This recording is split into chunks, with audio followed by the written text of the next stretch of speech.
Hello. Hi, this is, Hiya. you're on the show with the Astral Traveler. This is Retta. We're a little slow today.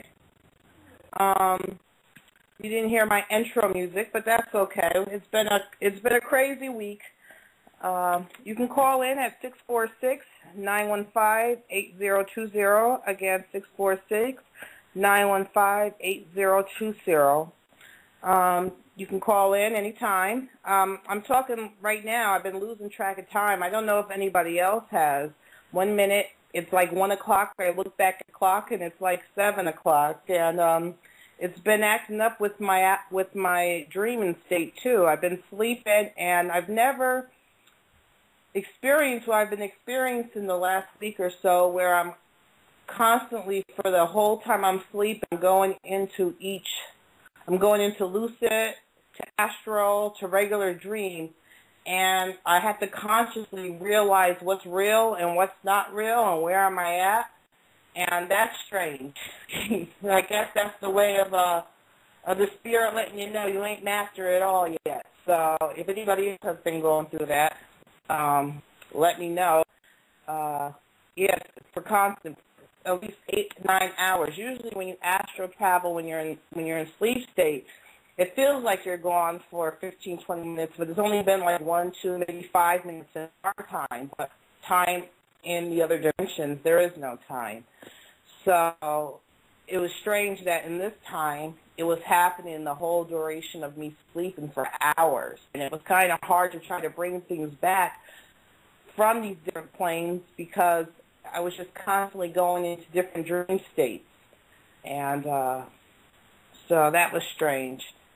And one other thing I would like to mention, lately this weather has been crazy here in New York, but the other day I just happened to look at the sky, and because it's been raining for like 10 days straight. So I just happened to look at the sky the other day when it wasn't raining, and the sky was this bluish blue I haven't seen since I was a kid, and the big white fluffy clouds. It caught me off guard so bad. I wanted to run in the house and get my camera to take a picture, but I was like, if I run in the house, it might go. There was no chemtrails. There was no airplanes in the sky. It was just so pretty. And that night, I looked in the sky again, and the stars were just shining brightly. The moon, you could see everything. There was no, fog. There was nothing. And you've seen thousands and thousands and thousands of stars. And some of them must have been UFOs because they were moving. But that was just strange. And ever since that day, it's been raining. And the forecaster, the meteorologist said, oh, it's going to be 70 all week and sunny. So I don't know what he was talking about. They're saying that I'm breaking up a bit. I'm sorry about that. The weather, like I said again, has been going very, very crazy up here. Also, I want to talk about different things that you can do in the astral plane. I think I did write this story up once about how I astral project it and someone else see me in the astral as I project it. And it was strange enough. I wrote this story. It's on my blog, and it's on friendshipagenda.com. Don't forget to go there. And it's under the Astral Traveler. And this happened like about 2 years ago. And this was the time when I was trying to figure out what to do, what I could do, what I couldn't do in the astral plane. And somehow when I went to sleep, I must have been thinking of my daughter. And because she wasn't living with me at the time. And I fell asleep. I went into astral. And next thing you know, I was in my daughter's room where she was.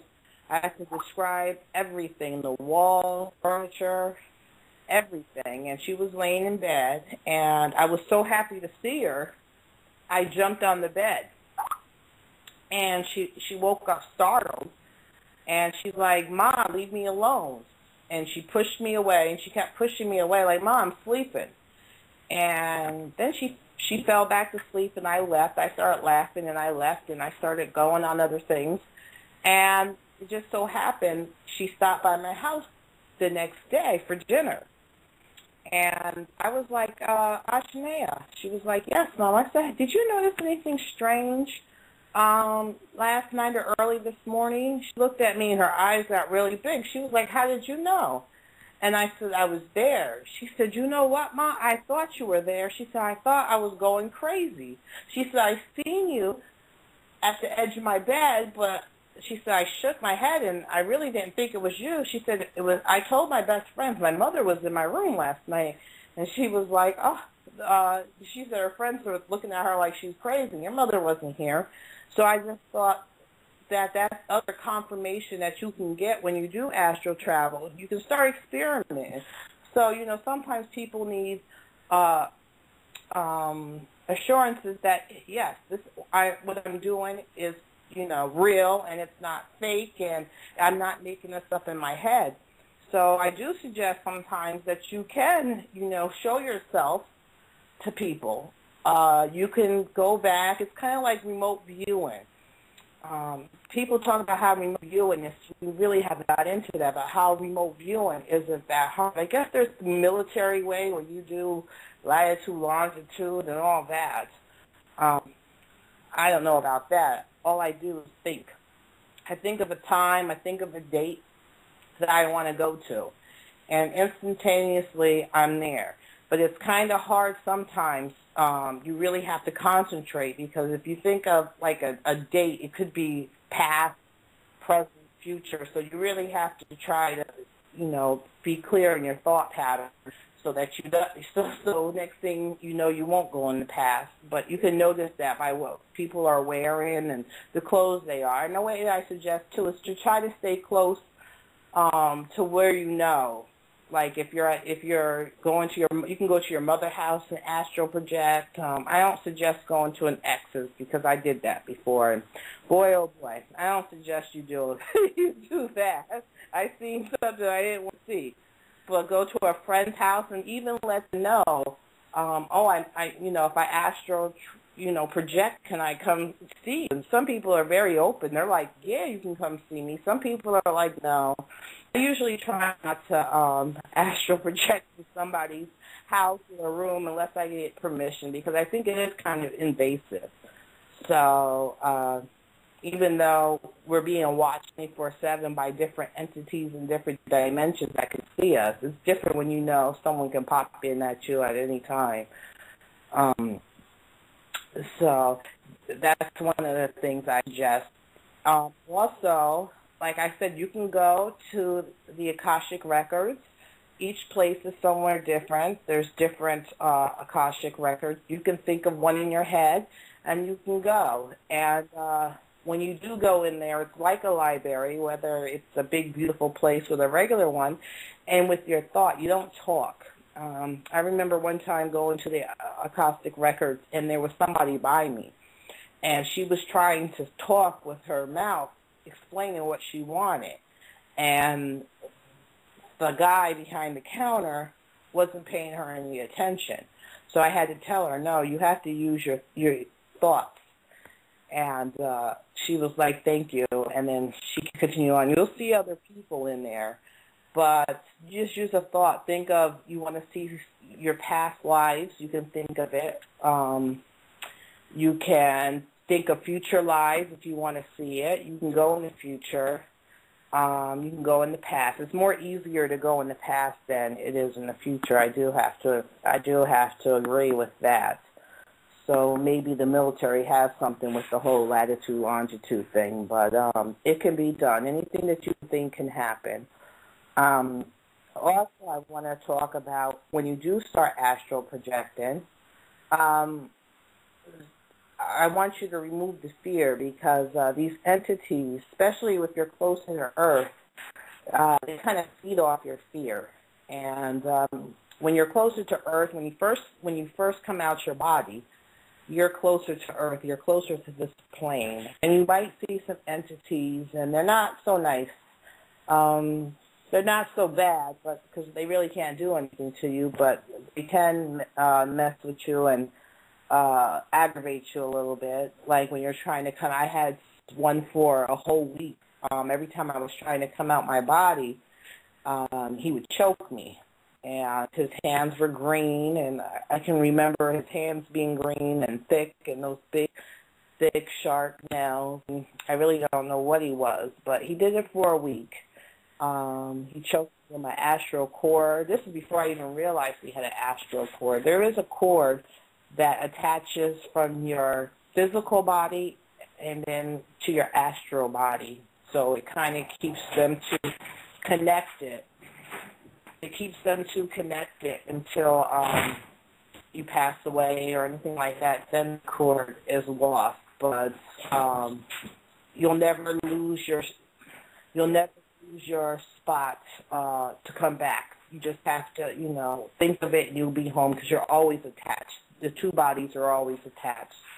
But as I said, with the goblins or whatever, if they come and bother you, you'll see a lot of grays. If you're closer to Earth, you might see some reptilians. I haven't personally seen a reptilian yet. I've seen entities that took human form. I'm not sure if that was their true form or not, but they showed themselves to me in human form.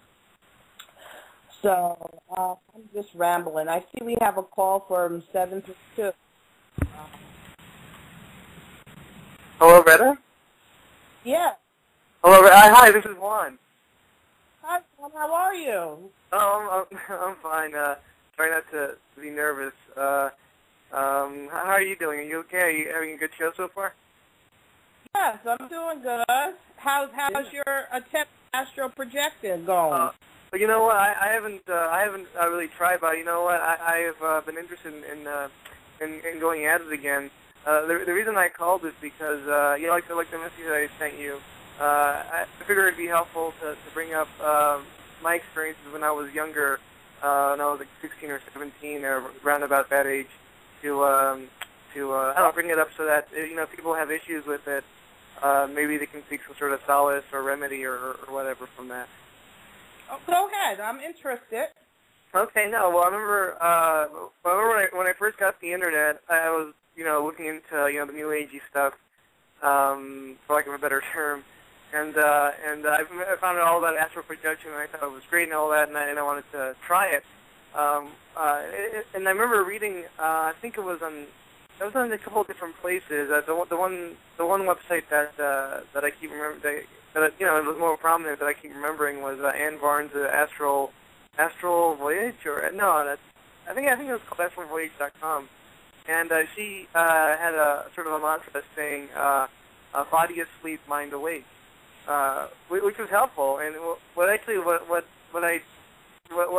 ended up doing was just kept concentrating and kept meditating. Like you say that you should stay up really late, or at least go to sleep close to dawn as much as possible.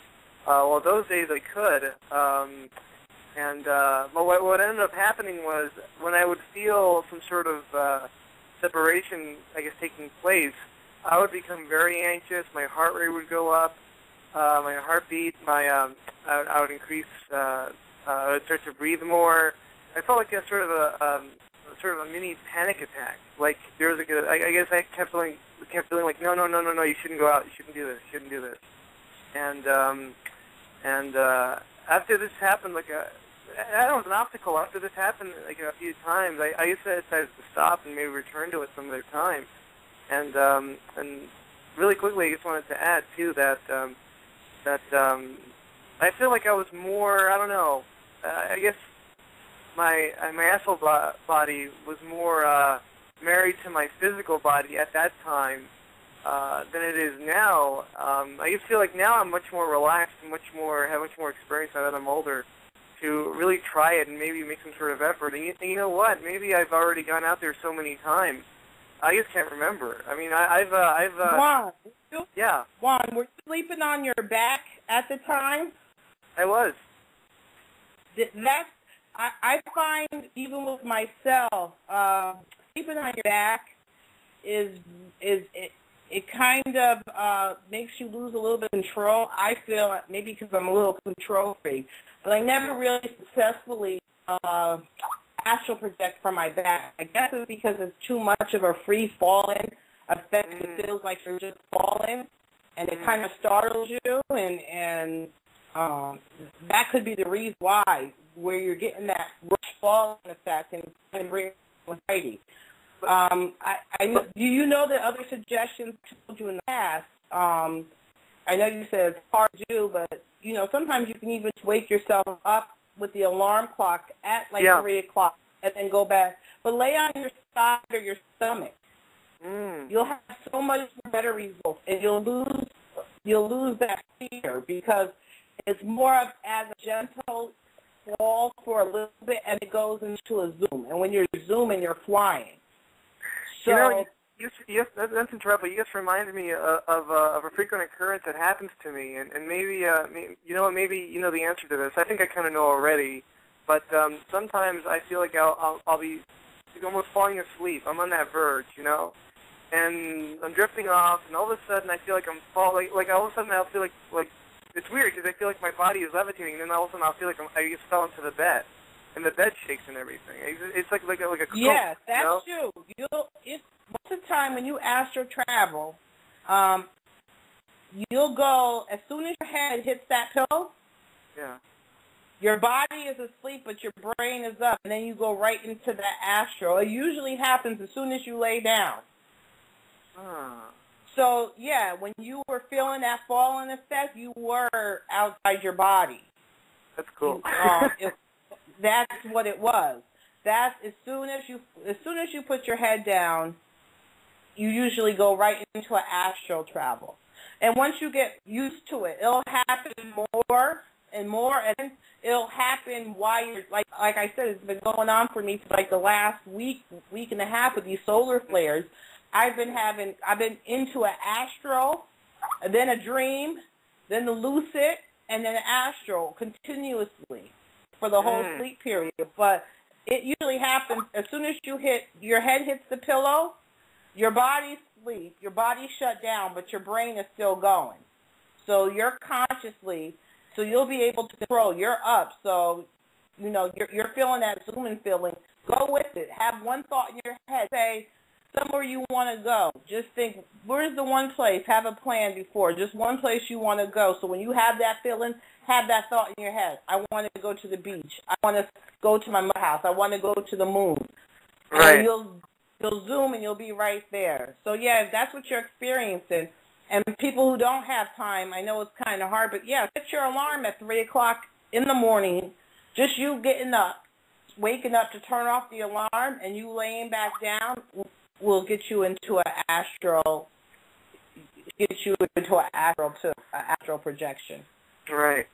Did that help? It does. It's really nice to actually speak to you about this because I mean, ever since I found your group on Friends of Freeman, I thought, oh wow, this is great. I mean, this feels like it's a real group, and I can talk to people about this. They're accessible, and it actually makes a big difference, rather than going on the internet and it just feels sort of distant.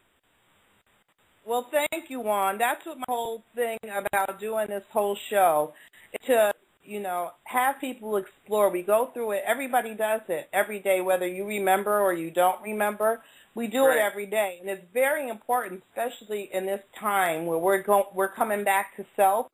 It's a real important tool to fight these powers to be, because you know that you are more than what the spacesuit is right here. So it's a very important tool to use. And once you realize that the fear is removed, fear of death is fear of everything is removed. You can see whoever you want to see. You can see if your grandmother passed away. If you want to see her, you can go see her if she hasn't been reincarnated. But even if she has been reincarnated, if you say you want to see your grandmother, next thing you'll know, you'll be in somebody's room. You're like, that's not my grandmother, but that's who she might have reincarnated into. So yeah, I want to do a quick shout out for the book, the C.W. Lidbetter book, the Astral Plane. I finished reading that the other night, and it was a really quick, sort of easy read. I think you got to be familiar with like just some tenets of Buddhism and all that, but it's a really good read. And actually, it was really helpful. Well, send me your email. I have a couple of other astral projection books, but I really do like that book. Because that book, I don't really specifically, I mean, it breaks it down to each each astral plane and in between the astral planes in your body. I don't really find that important, but some people like to know these things. I really don't find it important. I'd rather just go and see for myself. So some people need that structure. And it goes to all the things that people have done with, what is the book called? Can you say it again? I think it's a long title, but the basic name of it is The Astral Plane and Its Inhabitants. I don't remember the rest of it, but C.W. Leadbeater. I think if anybody's interested, go to the Astral Traveler on Friends of Freeman, and I'll post the name up again. And it's a free book, and if you send me your email, I can send you the book. But it's a really good book. It does detail the different planes, your different spirits that you have. It also goes into details about a lot of things that could be done in astral projection and how before if you want to go in some of these occult societies, you would have to learn the astral plane, where you would have to go with your guide, who is your magician here on Earth, and you would have to go with him to these planes and bring back certain knowledge, and he would test you on them. So I found that interesting. And it also went into the different things, the werewolves and the vampires, and how, these stories came to be. So I really think that it's a really good read, and I hope everybody reads it. And I'll send you, if you give your email, I'll send you another copy of a different book that's pretty good, too. Oh, thanks. I'll definitely do that. I wanted to ask you a quick question, but I can listen to the answer if you want to touch upon it, like off the air. But I wonder if you can go into the differences, if there are any, between just the dream state and the astral state, or the astral plane and the dream plane. Sometimes I feel like the two are so intertwined. There's subtle differences, like you were saying earlier, dreaming then lucid and astral, and I don't know if you can stay in one or slip into the other, or if there's like a clear sort of division. But I really appreciate if you can go into that sometime. I can go into it now. Okay, Juan. Yeah, okay. Thanks. I just want to thank you for the call. I appreciate it. Yeah, and I'll talk about it now. All right. Thanks, Retta. No problem. I always talk about the different stages, and there are slight differences that you'll notice. Where when you're in a regular dream, you have complete control. You really do have, a lot of control of things and people and certain things. You have control. I'm trying to figure out the way to say it. Lucid is you have control. You're in a dream, but you're like in between. So you can have experiences with entities and people, but you're not really conscious enough to really know what's going on. Whereas you're still, earth-based, thinking of you're driving in a car. You don't really think, I can do this and I can do that. You're more earth-based in a lucid dream. Whereas when you astral project, I'm trying to think, it's so real, and you don't have control over anything. You only have control over what you do. It's just like this life. We only have control over what we do. We don't have control over the other entities we see. We don't have control over the trees or whatever else we see. We only have control over us. So it's just real as it is in this plane. And you will find yourself not really walking too much. You're kind of like flying or zooming. You really don't walk too much. And you kind of like zero in when you see something. You really know in your astral plane, when you see something, you kind of see it all. You see what's in it, what's around it, what's behind it, what's under it, all at the same time. It's kind of strange. It's like you have X-ray vision. You can go and you see it all.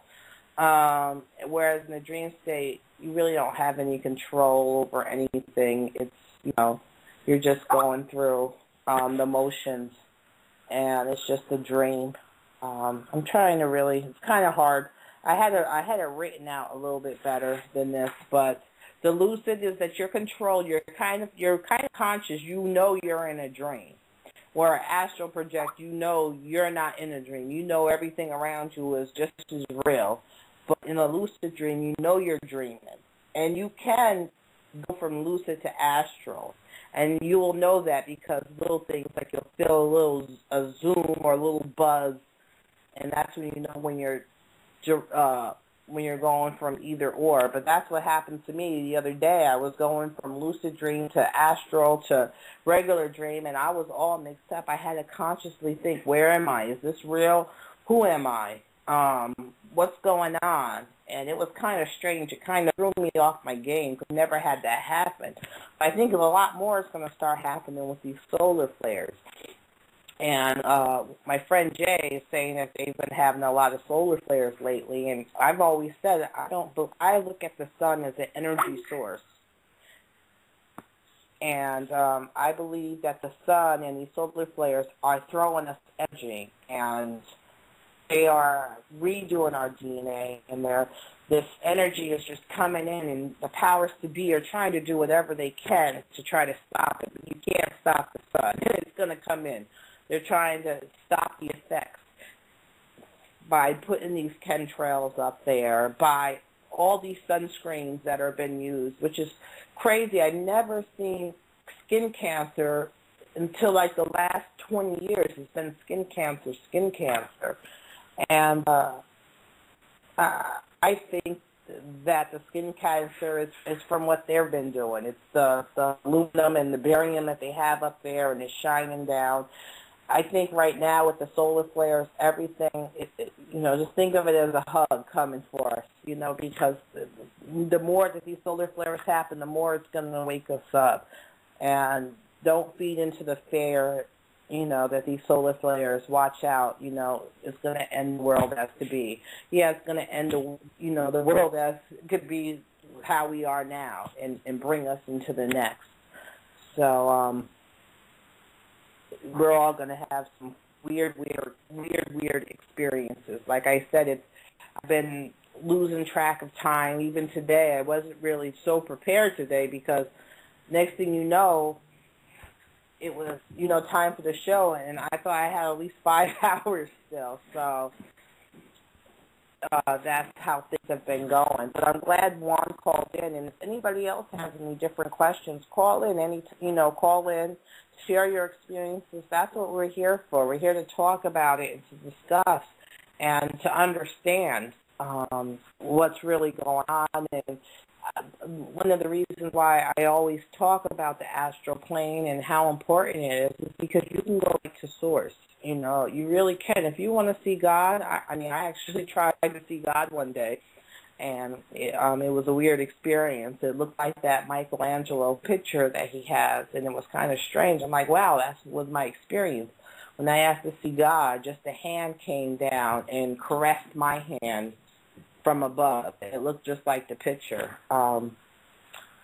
But if you want to see the sun, you can see the sun. If you want to see, Mother Nature, you can see Mother Nature. And you don't have to depend on anybody. That's one thing. Maybe I'm a little bit of a control freak. I like to know for myself. I like to have my own experiences. I don't want to take the word of somebody else. And if you would have asked me 3 years ago, I was a big scaredy cat. I always told people, if you pass away, don't come visit me. I don't want you to come. I'm scared. But it seems like when you awaken, you awaken to all types of things. And it's like, boom, who I was 3 years ago is no way who I am now. And I long for these experiences I have. I long to see, this ET or that ET or this person. And I have this wanting to learn and to see for myself. So that's why I say the astral plane. And it's not hard to do. You do it every night. And instead of taking, different radio hosts or different experiencers or people who want you to do this and do that, no, you can do it yourself. And I crack because there's somebody out there that's like, when the time comes, it's going to be a gateway. They're going to pop up somewhere. You're supposed to go through. No, your gateway is you. You depend on you. There's nobody coming to save you. You are your own gateway. You know it all. You are your own God. You know what I'm saying? So you don't have to depend on anybody. And there's a lot of people out there talk about, oh, when the change comes, look for a UFO, look for a gateway, and run in it. I don't want to say names, but no, I'm not going into the UFO. I'd have my own gateway, and it's me. If I go to a UFO, it's because I don't want to go in one, not because I got tricked. And that's another thing I want to explain. Especially when you're on the lower planes, and I say planes, and you'll know because they'll have different feelings, and you'll know certain things, and the way entities react to you, certain things. When you're in the lower plane, these entities can take any form they want to. So you got to be careful. You really got to think in your head, who is these? You can't go, you really got to question, who is this? And try to school them. No, not school them, but ask these entities questions and show them pictures and see if they pop back at you. And you start depending on your own sixth sense. And that's what's important. That's one thing about the astral plane that will really show you is your own sixth sense, and your own psychic ability will really grow. And you'll start feeling these entities. You'll start feeling whether they're a negative entity or a positive. Because you would have a negative entity come to you in this beautiful package as this beautiful, lovely woman. And that entity is negative, and that's not even the form that is what the entity looks like.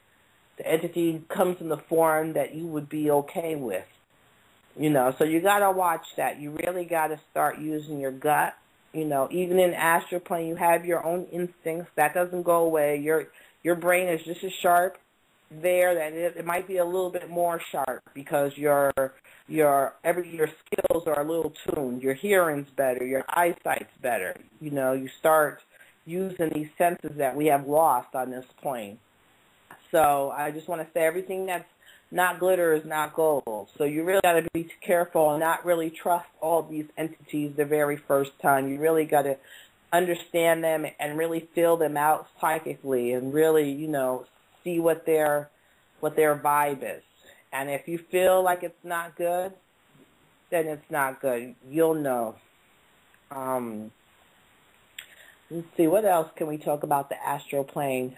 It's so many things to discuss and so many things to do. When you get to the higher planes, and you'll know, it's more of you kind of lose. And the way you get to those higher planes, you gotta start losing your earth-basedness. Like here on Earth, we are physical, where you'll know those entities on the lower plane, they're only physical. They can't manifest on the lower planes with a thought. That's why I always talk about the powers to be. They can only attack you physically, but with a thought, you can blow them to kingdom come. Or with a thought, you could do anything.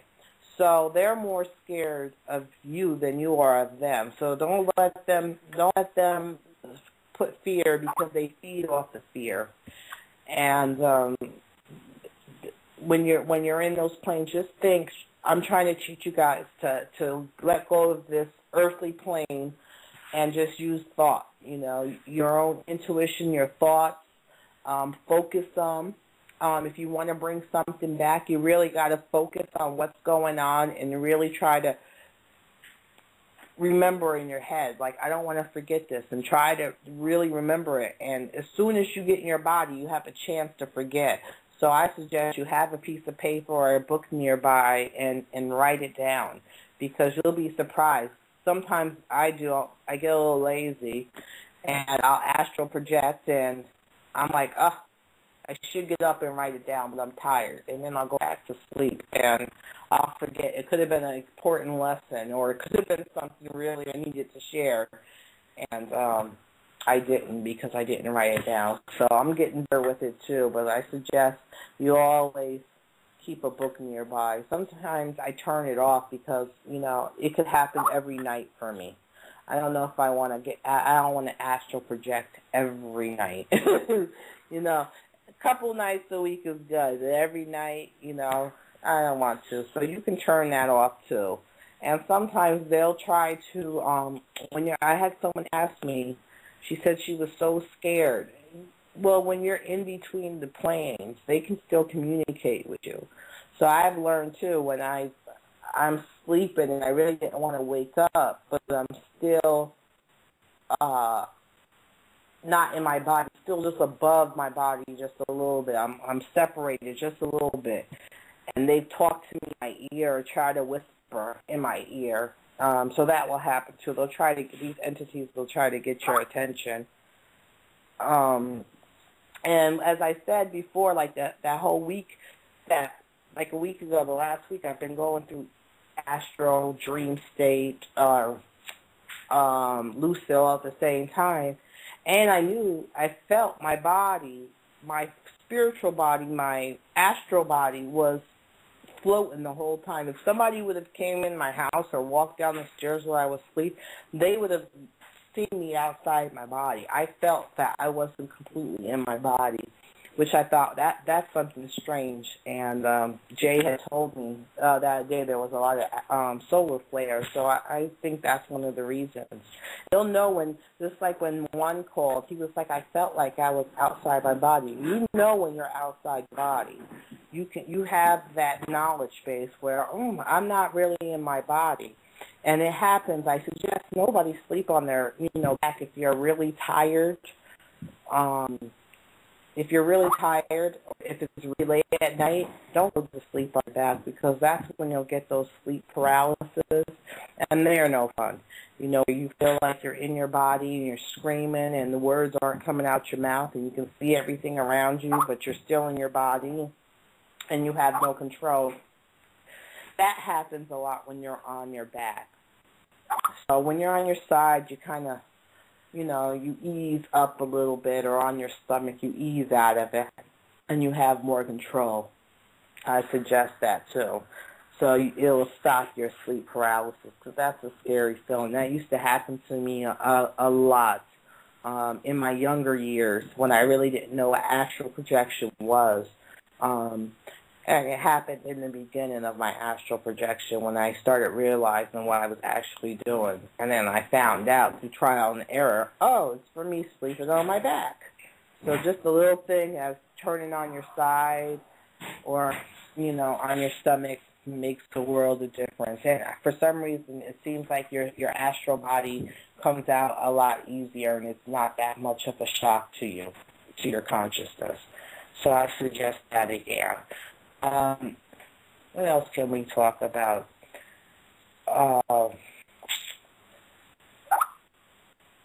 There are, I can talk about some of my other experiences, I guess. Oh, and also I think I told you guys when I went to the sun myself, and the sun was nothing like what they told me it was. It was beautiful. It was just bright. It was just bright. It was like souls, loving souls, and it was just like bright, like a gateway or souls. It was just not what it was. I'm not saying it could be on other planes, fire, but I don't really feel that. I did not feel that it was a ball of fire. I felt like it was a living, breathing, living entity, and it was just loving. So I see when they're doing these solar flares that it's just giving us, it's giving us this energy, this loving energy, like a warm kiss or a warm hug. I didn't find that it was a big fiery ball,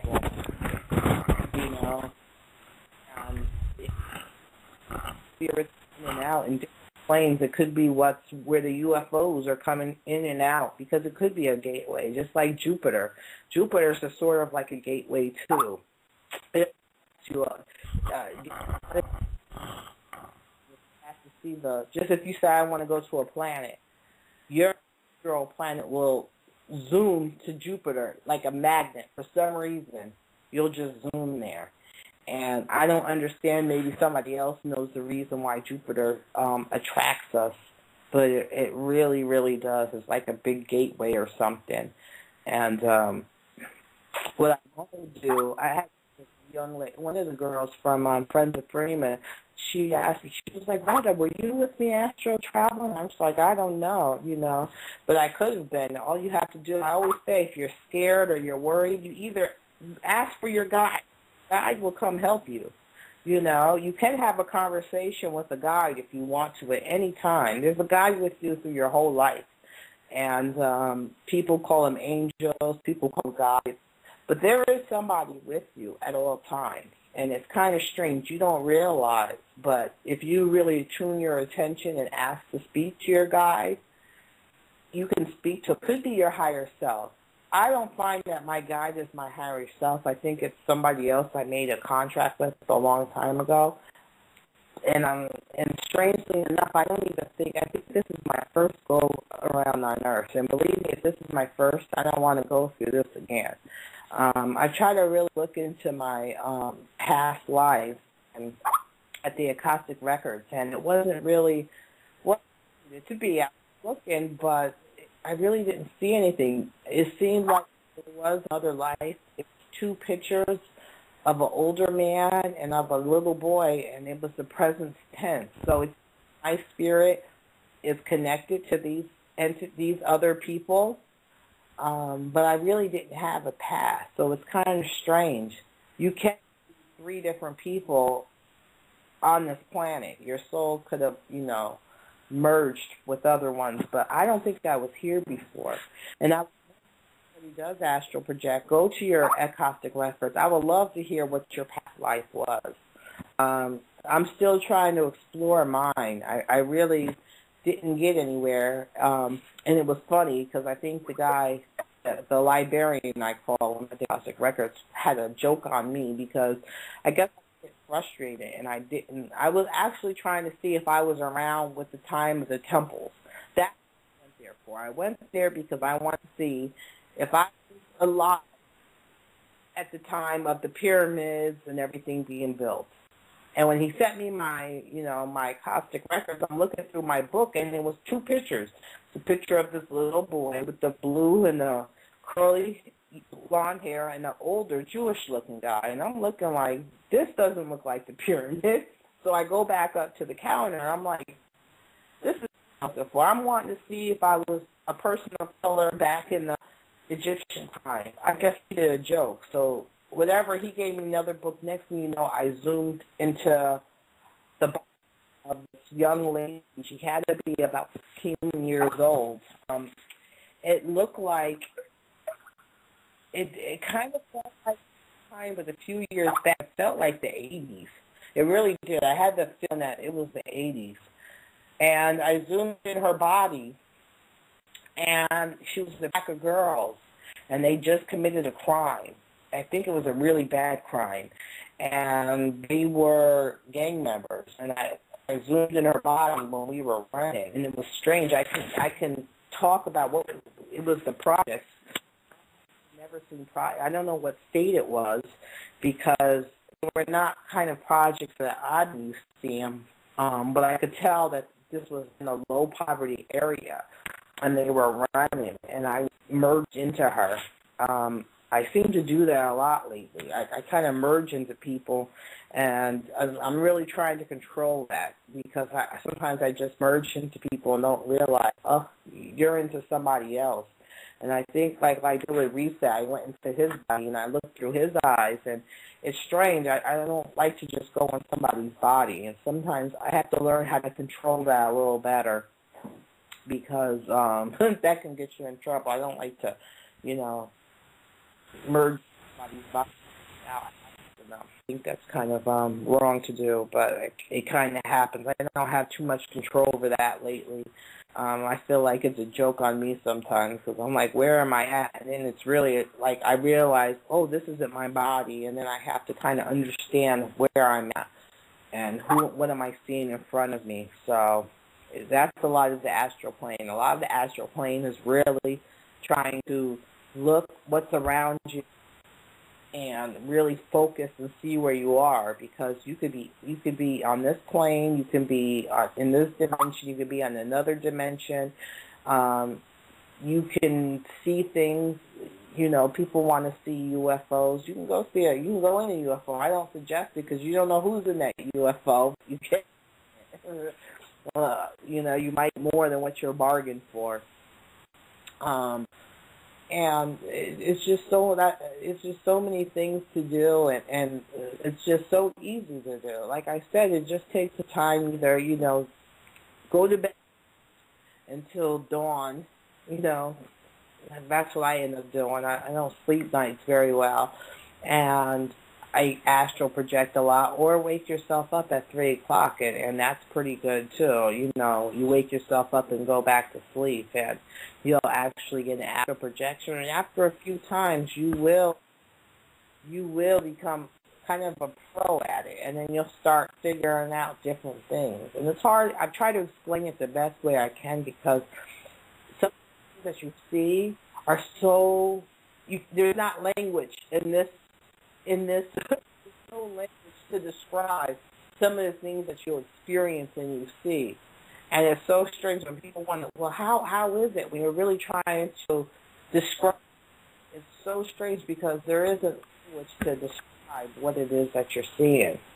And you're not going crazy. And you see these entities, if they're negative, don't push you around. Don't let them fight you physically, because they will. I'm not saying that that's all you'll see is negative, but you'll see some on the lower planes. And usually when you first start astral projecting, you will on the lower planes until you start getting used to it, and then your body starts, your frequency and your vibrations start getting stronger, more confidence with yourself, and start relying on yourself, and trusting your instincts, and really going with your sense. You will start seeing things and going places you will never, and it manifests into this plane. Really, it really does. You'll see miracles that happen, that things that you would have never thought happened. Let me tell you, miracles have came, and I'm like, wow. Just when you need it, things come through. It really does manifest on this side. The more confidence and the more strength that you gain over there, it will come over here. And I just say, be patient. Some people put too much thought and pressure on themselves. Oh, I got to astral tonight. No, be patient. Take a weekend off, or if you have a few days off, try it then. Don't go to bed thinking, oh, I have to astral project tonight, because it's not going to happen. Your brain is going too much. Just go to bed, and as soon as you hit the bed, astral project. All these things, and that's my whole point of the show. I try to tell you these things that you will encounter so you can just breeze through them, and so that you know when you see things or people, how to interact with them, and how to see if this person's a friend or a foe. And even I suggest you can go in your own house. Like I had an entity in my house in another room. Sometimes you astral project, look in your own house, go down your stairs, go in your other room, see what else is going on, because what it is on this plane is here, but you could be sharing space with somebody else, another entity, from the other side. So you really, and that's another thing, people always talk about. I had somebody talk about, how do I get away from negative entities, and how do I have to do these baths to get these negative entities, and have to work with these negative energies. All you have to do is confront one of them one time. That manifests, because they know you go in there with the confidence. They can, just like how you can read them, they can read. They know what you're capable of, and they're not with you on this point, in that plane or in this plane. So, if you feel like you have entities around you, there's a lot of people, I have entities around me. You know, try to astral project. Go see who they are. You know, they might be a friend, they might be a foe. It might be someone who's just nosy. See who they are. Tell them they're not welcome. You don't have to put all these big people. I say you're crazy, but people put all these different stones around their houses for protection and this and that. Only time I feel like you need to have those things of protection if you are doing any type of magic, because you're bringing energy from that from the plane of unknown, from the astral plane, and you're bringing it into this plane, and you're focusing and you're utilizing, and you're leaving the doorway open for entity to come in. That's the only way. But confront them. You know, go on the astral plane, and you can confront them and say, "Get the hell out." So, and they're not going to go anywhere near you.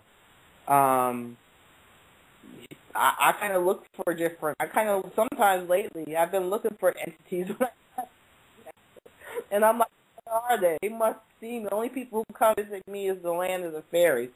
And the fairies are something else. They're good, they're not good, and they're not bad. They're just fairies, and they can be mischievous.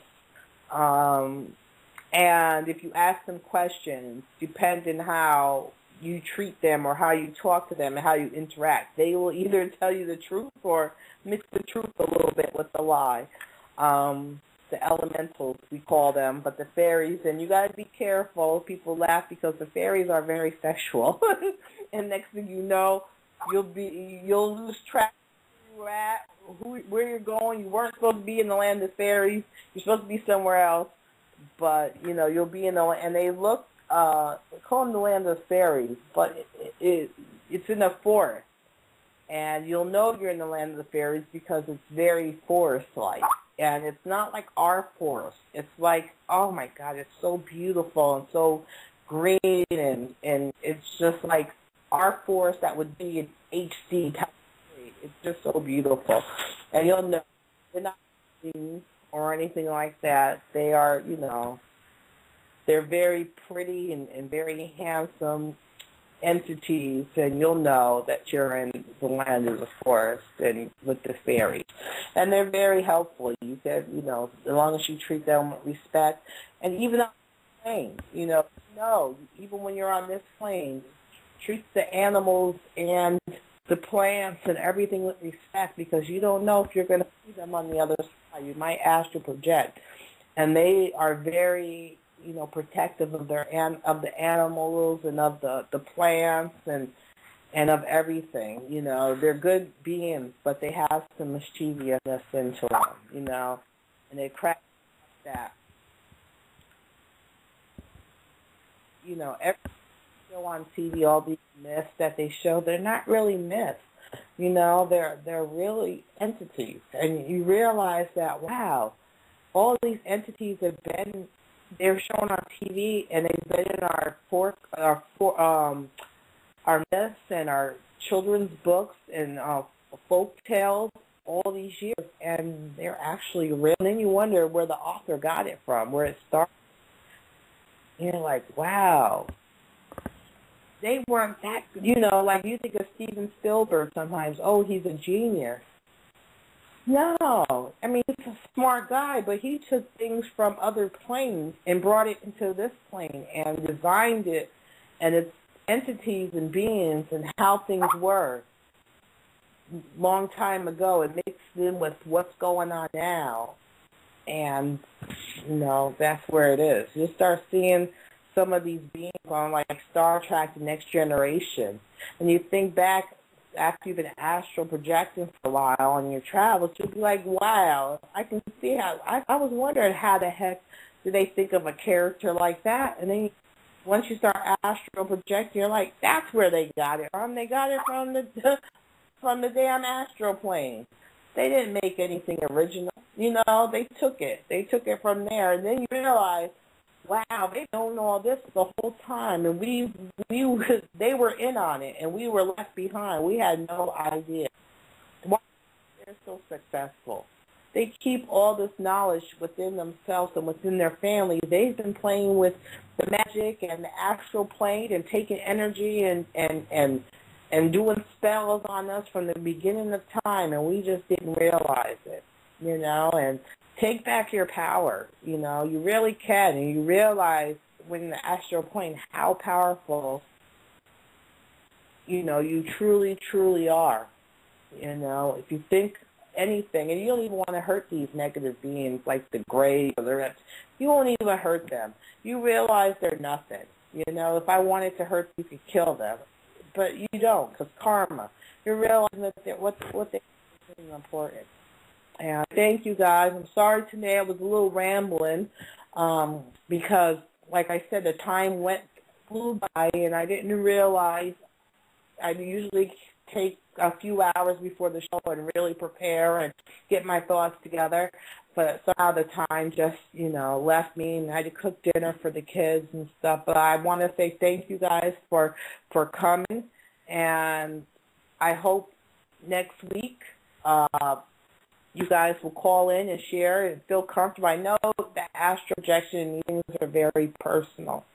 You know, it is a very personal thing, and I'm opening up my personal, you know, thing, sharing it. So, you know, I think with sharing, we all learn something, and I'm trying to do my small part, you know, for humanity for the years, you know, for what's coming, and this is my small part. And I want to say thank you. Also, Andrew Gaw will be here on May 24th. At 6 o'clock, we're going to talk about some things about him. He did into this entity that was attached to him for a while, so that should be interesting to find out, you know, really what happened and how, you know, he was stuck in a tomb and all this. So that should be interesting. I hope you guys check in next week. And please get your questions together, get your experiences together. Don't be shy. Call in, share. No questions too small or dumb. I appreciate all questions, everything. You know, this is my gift to humanity.